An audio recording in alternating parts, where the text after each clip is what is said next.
Shalom, hari ini mari kita sama-sama mengalami janji Tuhan di dalam Keluaran pasal 21 ayat 1 sampai 36 tentang hak budak Ibrani. Inilah peraturan-peraturan yang harus kau bawa ke depan mereka. Apabila engkau membeli seorang budak Ibrani, maka haruslah ia bekerja padamu 6 tahun lamanya. Tetapi pada tahun yang ke-7 ia diizinkan keluar sebagai orang merdeka, dengan tidak membayar tebusan apa-apa. Jika ia datang seorang diri saja, maka keluar pun ia seorang diri. Jika ia mempunyai istri, maka istrinya itu diizinkan keluar bersama-sama dengan dia. Jika tuannya memberikan kepadanya seorang istri dan perempuan itu melahirkan anak-anak lelaki atau perempuan, maka perempuan itu dengan anak-anaknya tetap menjadi kepunyaan tuannya, dan budak laki-laki itu harus keluar seorang diri. Tetapi jika budak itu dengan sungguh-sungguh berkata, aku cinta kepada tuanku, kepada istriku dan kepada anak-anakku, aku tidak mau keluar sebagai orang merdeka, maka haruslah tuannya itu membawanya menghadap Allah, lalu membawanya ke pintu atau ke tiang pintu, dan tuannya itu menusuk telinganya dengan penusuk, dan budak itu bekerja pada tuannya untuk seumur hidup.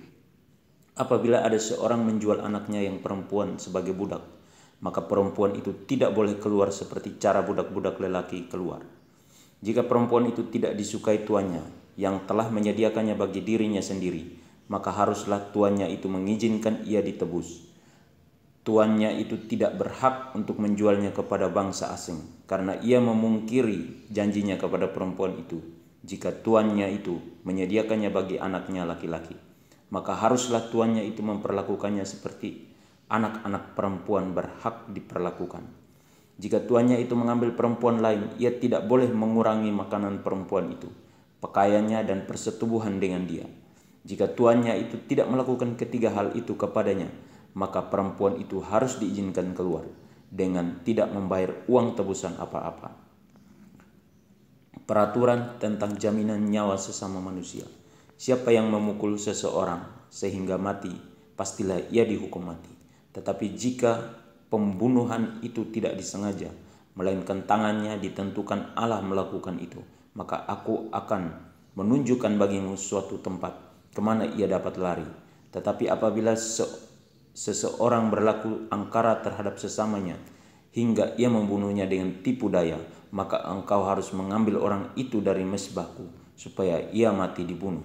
Siapa yang memukul ayahnya atau ibunya, pastilah ia dihukum mati. Siapa yang menculik seorang manusia, baik ia telah menjualnya, baik orang itu masih terdapat padanya, ia pasti dihukum mati.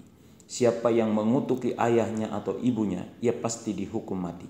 Apabila ada orang bertengkar dan yang seorang memukul yang lain dengan batu atau dengan tinjunya, sehingga yang lain itu memang tidak mati, tetapi terpaksa berbaring di tempat tidur, maka orang yang memukul itu bebas dari hukuman. Jika yang lain itu dapat bangkit lagi dan dapat berjalan di luar dengan memakai tongkat, hanya ia harus membayar kerugian orang yang lain itu, karena terpaksa menganggur dan menanggung pengobatannya sampai sembuh. Apabila seseorang memukul budaknya laki-laki atau perempuan dengan tongkat sehingga mati karena pukulan itu, pastilah budak itu dibalaskan. Hanya jika budak itu masih hidup sehari dua, maka janganlah dituntut belanya, sebab budak itu adalah miliknya sendiri.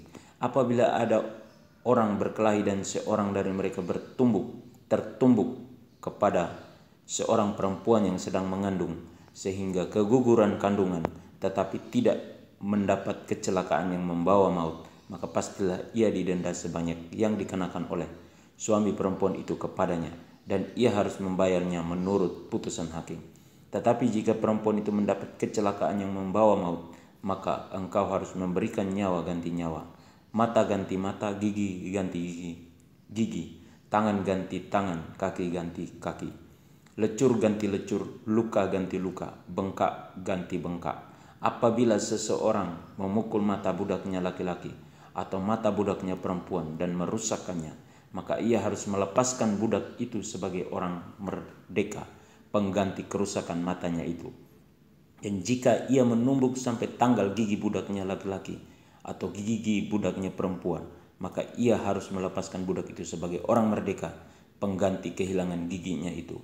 Apabila seekor lembu menanduk seorang laki-laki atau perempuan sehingga mati, maka pastilah lembu itu dilempari mati dengan batu dan dagingnya tidak boleh dimakan. Tetapi pemilik lembu itu bebas dari hukuman. Tetapi jika lembu itu sejak dahulu telah sering menanduk dan pemiliknya telah diperingatkan, tetapi tidak mau menjaganya, kemudian lembu itu menanduk mati seorang laki-laki atau perempuan, maka lembu itu harus dilempari mati dengan batu, tetapi pemiliknya pun harus dihukum mati. Jika dibebankan kepadanya uang pendamaian, maka haruslah dibayarnya segala yang dibebankan kepadanya itu sebagai tebusan nyawanya. Kalau ditanduknya seorang anak laki-laki atau perempuan, maka pemiliknya harus diperlakukan menurut peraturan itu juga.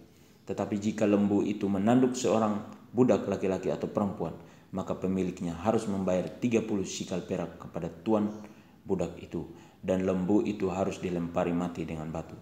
Apabila seseorang membuka sumur, atau apabila seseorang menggali sumur dengan tidak menutupnya, dan seekor lembu atau keledai jatuh ke dalamnya, maka pemilik sumur itu harus membayar ganti kerugian.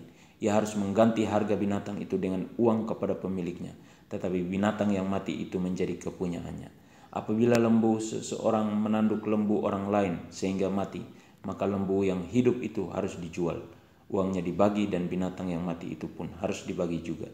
Tetapi jikalau lembu itu terkenal telah sering menanduk sejak dahulu, dan walaupun demikian pemiliknya tidak mau menjaganya, maka ia harus membayar ganti kerugian sepenuhnya.